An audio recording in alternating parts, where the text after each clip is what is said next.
What's up, Sense Squad? Welcome back to another Brawl Stars video. Today I'm going to be doing a complete guide on Carl. How to make the best use of his attack, general strategies when you're playing against other brawlers, the best builds for Carl, the best modes, everything you need to know if you want to be able to push trophies with Carl. So let's just start by talking about his main attack. You generally want to stay pretty far back when you're playing Carl and play it safe a lot of the time. Even though you have a lot of health, you don't really gain anything from getting close to other brawlers because you don't change the amount of damage you do based on distance, and it's not significantly easier to hit your shots if you're a few tiles closer to your opponents. So with Carl, you just want to focus on getting cover, using your shots while you're peeking from the walls, and just making sure you're not playing too aggressive because there's really no need to until you get your super, which I'll get into later. And if you stay back, you can actually deal a pretty solid amount of chip damage over time. You deal 1,846 damage per shot if you hit your opponents on the way forward and on the way backward, which isn't too hard if you hit them towards the end of your attack. That's another good reason to stay back, because it's a lot harder to hit them twice when they're closer to you and have the potential to move before the pickaxe comes back to where they are. So as long as you're staying far away, you're going to be dealing over 1,800 damage, and the width of your attack is 1 2/3 tiles, which is pretty large compared to other brawlers in the game. So if there's like a 3 tile gap and you just throw your attack in the middle of it, you're basically blocking off anyone from walking through there without taking damage. So if you find these gaps that you can just attack into, your opponents can't really do anything except just stay behind the walls, and that's when you can gain control and slowly push forward and force them to retreat, or just get chipped down really quickly by Carl's attack. Now, you do have to keep in mind that Carl's attack is relatively slow. It takes about 4/5 of a second for your pickaxe to reach the end of the range. So if you're aiming for people to get hit by your attack at the very end of your range, you have to predict about 4/5 of a second in advance. And if you have power throw, that's decreased by about 1/10 of a second. So in terms of aiming, you're not going to change too much if you are using the power throw star power, but it does save a slight bit of time overall. And that's going to be 1/5 of a second per attack, since it goes forward and it has to come back, and it saves 1/10 of a second on each direction. So that's going to be the main strategy you want to play with Carl when you're just dealing with 1v1 situations, trying to stay alive and gain control of a certain portion of the map, no matter what mode you're in. So let's talk about more specific interactions with his main attack. The actual hitbox of Carl's pickaxe is ridiculously small. It's basically just a point coming out from the center of wherever Carl is. So that aiming line you see with that really thick attack hitbox is only for dealing damage with the pickaxe. But in terms of colliding with walls, it's a lot more generous. So as long as only half of your aiming line is out from the wall, you should be able to use your shot. And so this makes Carl really good at peeking. And if you use your shot peeking out from a wall and then you start running in the opposite direction, you can actually hit targets behind the wall. So this is very good to have, because not many other brawlers can do this, and so you can gain an advantage in a lot of 1v1 situations by wall peeking and then try and hit them behind the wall when they can't really do much about it. In terms of how far you can hit around the wall to determine if this is a good strategy that you should start to use or not, since Carl can travel about 4 tiles before the pickaxe returns, that means you can hit about 2.5 tiles past the corner on the opposite side of the wall if it's only 1 tile thick. If it's 2 tiles thick, you can only hit about 1.5 tiles. You can increase this distance slightly by about like a 1/4 tile if you aim inwards slightly more. So instead of peeking and shooting straight forward, you already angle it slightly behind the wall when you release your attack, but usually this isn't that necessary. Something to note is that you actually reduce this distance that you can hit around these walls by about 1/2 tile, which is a bit more significant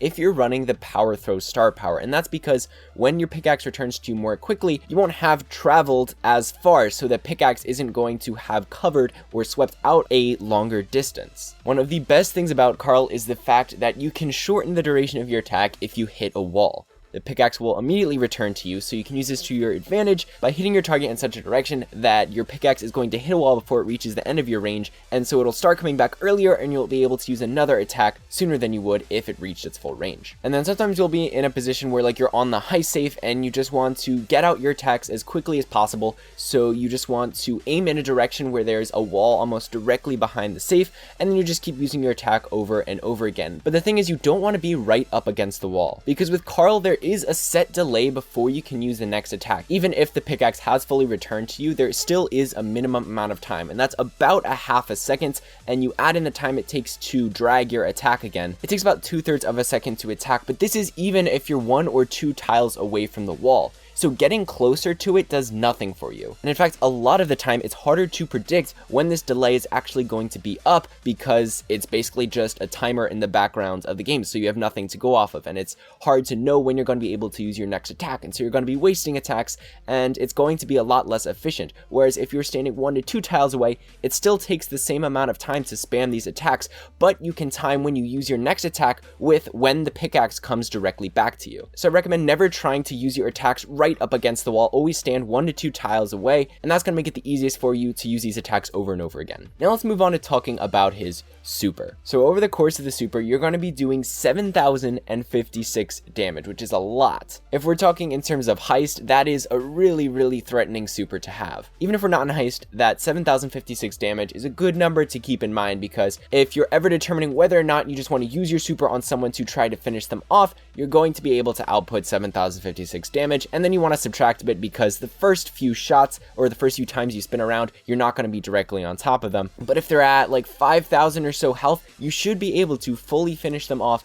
with your super. It does take a bit of time, but as long as they have pretty low DPS, you will be able to fully take them out with that damage from your super. Now, of course, there are things to watch out like stuns and knockback. They will stop you in your tracks when you're using your super. And in Brawl Ball, you can pick up the ball, so definitely don't use your super whenever you're trying to defend a goal. And another tip is that you always want to attack right before you use your super. Unless there's no one nearby and you know you're not going to get any value out of your attack, you always want to attack because you can use your super while your pickaxe is in midair. But while you're using your super, you can't attack. So if you just want to use 3 attacks and a super, if you use the 3 attacks first and then start using your super while that 3rd attack is midair, it'll take a shorter amount of time than if you use your super and then used all 3 of your attacks immediately after, because you're going to have to wait until your super is completely done. So if you want to save a bit of time, make that last attack right before you use your super. Now, in terms of the best star powers, Carl is actually an interesting brawler because I think he's one of the only brawlers where both star powers are really close in terms of power level. I definitely think in a lot of situations you really could go with either and see almost the exact same benefit. But in general, I would say you should go for Protective Pirouette in game modes where your supers are a lot more important. Like Gem Grab, if there's ever a countdown, your super can basically save you the entire game, and even just before a countdown, being able to aggress on very specific people and ensuring that you're gonna come out alive, that's a very critical part of Gem Grab, and so having that boosted health, that 30% shield over the course of your super is a very good thing to have, and you're probably going to get a bit more value out of it because you want to use your supers for a lot more value in those modes. Now, for the other modes, I would prefer Power Throw unless the map is very tight and there's a lot of walls everywhere, because that means your attacks aren't going to be going to their full range, and you really want your pickaxe in the air as long as possible when you're running Power Throw, because the more times your attack hits the wall, that means you're going to be attacking a lot more over the course of the game, and that means the start and end delays on your attack are going to be a lot more when you add them all up over the course of the match, and that's not changed as much by Power Throw. And even if you just have general attack delay because of the servers, that's going to add up a lot more when the map is more closed off and you're just trying to use a lot of attacks one after another more often. So in those situations, I would prefer going Protective Pirouette, because you can get more value out of your super than you would out of Power Throw, and because Power Throw also nerfs the ability to hit around walls. When there's a lot more walls, there's going to be a lot more opportunities to do that. So in those cases, if you want that full maximum 2.5 tiles that you can hit around the wall, I would go with Protective Pirouette. But like I said, in a lot of situations, they are very close, and you could get away with running either of them. And then in terms of the best gadget, this one's a bit less even. Heat Ejector, I would say, is better in Heist because you get a couple thousand damage off on the safe every time you use it, and the other gadget, Flying Hook, you're not going to be using that too much in Heist since everyone's going to be moving around the map anyways, so you're not going to have much reason to dash forward. But in basically every other mode, Flying Hook is such a good gadget. It just lets you get so many free kills. If there's any brawler that's not a tank, basically, you can use your gadget and then immediately use your super, and that's a free kill right there. If you're in Brawl Ball, you can pull off so many good plays just by having that really fast movement speed, by far the best dashing mechanic in the game. And it just lets you reposition really quickly to save a lot of close situations. It catches your opponents by surprise, and it deals damage along the way if you hit them. So just a very good gadget overall. Definitely better than Heat Ejector in every mode except for Heist. Definitely run that if you have it. But that's going to wrap it up for this video. I hope you enjoyed. Make sure to leave a like and a comment down below if you did, and don't forget to join the Send Squad by subscribing, turning on notifications, and going to your settings and enabling notifications there as well. But that's all for today, guys. So see you later.